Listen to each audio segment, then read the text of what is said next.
Ita-transfer na natin yung mga coin na nasa quarantine pan. Madami na yung nagtatanong kung kailan natin sila ililipat at kung bakit di pa natin sila nalipat. Di rin kasi basta-basta yung kondisyon nila, kaya need talaga natin i-quarantine ng maayos para makasiguro tayo na maayos sila pag nilipat na natin at maayos din yung mga coin doon sa paglilipatan natin sa kanila. So yun, start na tayo guys. Sa mga kahabi natin dyan na nagtatanong kung ano yung ginagawa ko pag naglipat ng koi galing sa quarantine pan papunta sa main pan, sakto itong video na to para sa iyo kahabi. Kaya tara, simulan na natin to.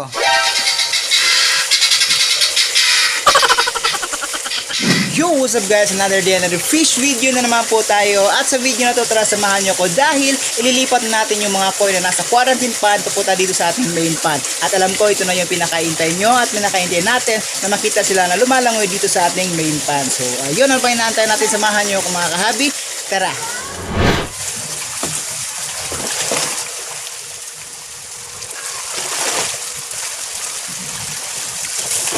So yan guys, maglalagay tayo nitong PP or potassium permanganate.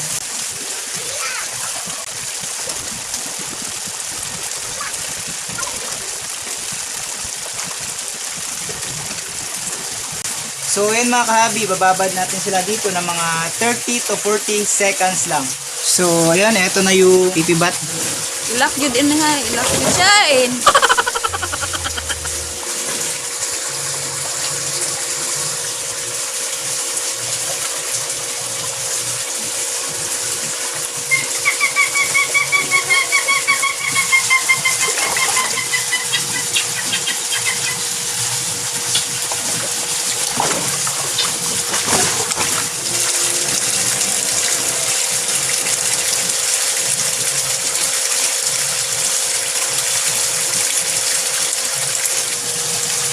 Oops!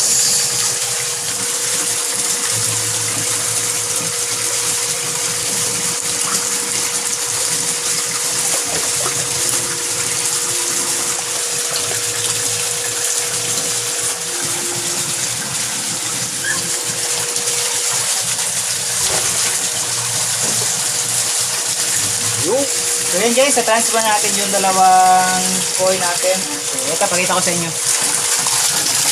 Ayun, ito na yung sangke oh. Lumalangoy na. Tapos yung benigoy. Palagi kasi nagtatanong sa atin si Sir Simon. Okay.